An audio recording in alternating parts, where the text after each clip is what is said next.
to work, right? You're going to work or you're coming from work. But most of the people at 2 o'clock in the morning are coming, from drinking or meeting someone, or they're out to steal something, and so as opposed to now where everyone's coming home from work and most of the people by and large are good people, it's a little like fishing in a real crowded pond.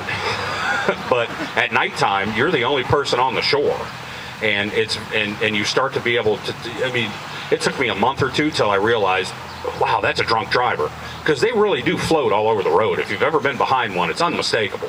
They go to the right, they go to the left, they go to the right, they go to the, and you're behind them going, wow, it's true what they said in the academy, So the first year, and meaning me as a new police officer and another person that was working an overlap shift, which is 7 p.m. to 3 a.m., we made a ton of DUI arrests, drug arrests, breaking and entering stuff. I was the new cop, and all I wanted to do was use handcuffs. I would just come out to work and go, wow, man, this is the best job in the world.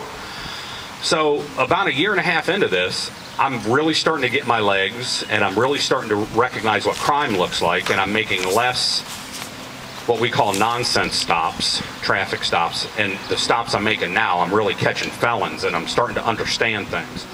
Well, the chief of police calls me at home.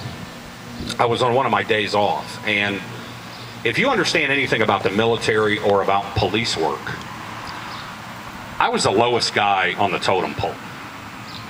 When the chief of police calls you at home, he's not in my chain of command. He is, but I needed to go so far up. I had to go through my senior patrolman, a sergeant, a lieutenant.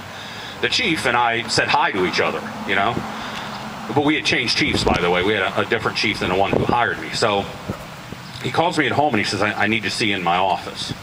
Well, that's a bad thing. If you're the youngest police officer. So I'm driving in, I'm going, what did I do? I don't do anything. I just don't.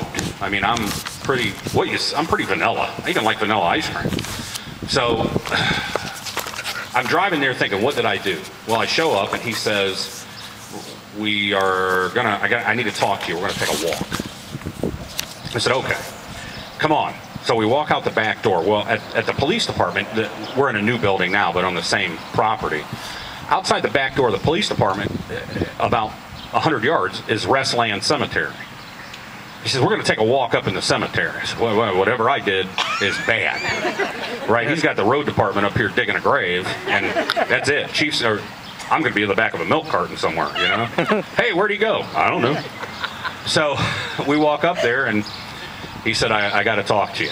I said, okay. Nervous. And he said, we just formed a multi-jurisdictional drug task force, and I'm going to send you to it. You're going to go work drugs undercover. Now, I'm pretty much like I am. I've been like this my whole life. I just kind of say what I think. I never insult anybody. That's not what I mean. But it's not hard to know what I'm thinking. And I said, no, I don't want to do that. I took a big risk. And he said, well, why? And I said, because look, I'm a policeman. I got a uniform. I stand like this. Put my hand on my gun here. I got nice big sunglasses. And I got a car with a siren. I can just turn it on and drive around and stop people and make arrests. I don't want to do this. I don't want to be a hippie. And he said, well, I'm going to send you. If you just please give me a year. If you don't like it after a year, I'll bring you home. And I said, why? Why? I'm only on the job a year and a half. And he said, David, you speak a bunch of languages, whether you realize it or not. And I said, what do you mean? Because I thought I just spoke English. And he said, you speak farmer, you speak inner city kid, you speak young person, you speak old, you can talk to anybody, and that's what we need. And I said, well, Chief, I really don't want to do this. What if I say no? And he said, well, I'm voluntelling you that you're going. And I said, Chief, that's not a word, right?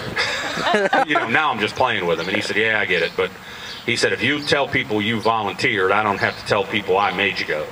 So I'd like you to volunteer, but if not, you're going anyway, your choice. So I said, okay, but I did not want to do it. I'm just telling everybody here I didn't want to do it.